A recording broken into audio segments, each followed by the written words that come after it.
ఈ కాలంలో దేవుడు మనల్ని ఎక్కడ పెట్టాడండి? దుష్ట కాలములో నుంచి విడిపించి పరిశుద్ధమైన స్థలములో పెట్టాడు కదా. మనం ఏం చేస్తున్నాం? ఈనాటి కాలంలో అనేకమైన కారణాలు వెతుకుతున్నాం.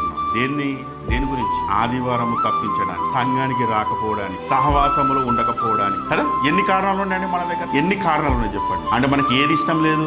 దేవుని చేతిలో ఉండడం మనకి ఇష్టం లేదు. మనకి ఏది ఇష్టము? ఏది ఇష్టం? లోకం అంటే ఇష్టం అండి. లోకంలో ఉన్నాయంటే నాకు చాలా ఇష్టం అండి. ఎంత ఇష్టం అంటే ఆ లోకంలో ఉంటే నాకు సమయమే అది తెలియదండి. టైం పాస్ ఈజీగా అయిపోతుంది. ఎంత ఈజీగా అయిపోతుంది? ఉదయం నుంచి సాయంత్రం వరకు చేతిలో ఫోన్ ఇచ్చామనుకోండి, ఎలా ఉంటుంది? ఎంత సమయము? చూస్తూ చూస్తూ ఉదయం అయిపోయింది, మధ్యాహ్నం అయిపోయింది, సాయంత్రం అయిపోయింది. మమ్మీ అప్పుడే చీకటి పడిందా? సంఘానికి వస్తే 1 గంట 2 గంటలు లేదా మహా అంటే 3 గంటలు. ఇది ఎలా ఉంటుంది మనకి? క్లాస్లో టీచర్ పనిష్మెంట్ ఇచ్చి ఎండకు వెళ్ళి గోడ కుర్చీ అయినట్టుగా ఉంటుంది కదా, నిప్పుల మీద కూర్చున్నట్టు కదా సంఘంలో. ఎలా ఉంటుంది? ఎప్పుడు పోవాలా ఏంటంటే దేవుడు సహవాసము, ఆయన విడిపించిన విధానము ఏంటంటే నడిపించిన విధానము ఎలా ఉండాలో తెలుసా దేవుని పిల్లలారా?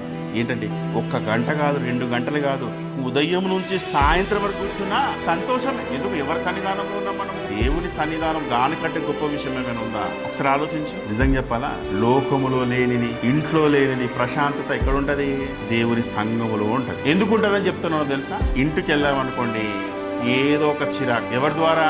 భార్య ద్వారా, భర్త ద్వారా, పిల్లల ద్వారా, తల్లిదండ్రుల ద్వారా ఏదో ఒక చిరాకు పెడతాం. ఏదో ఒక విధంగా మనల్ని ఎట్లుంటుంది?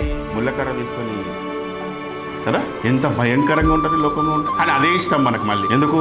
అలవాటు అయిపోయింది కదా లోకంలో ఉండి ఉండి ఉండి ఉండి ఉండి ఉండి ఉండి ఎలా మారిపోయాము అంటే ఇక ఇదే సరే, ఇలా ఉండడమే మంచిది అనే స్థితిలోకి వెళ్ళిపోయాం కూడా దేవుని పిల్లలారా.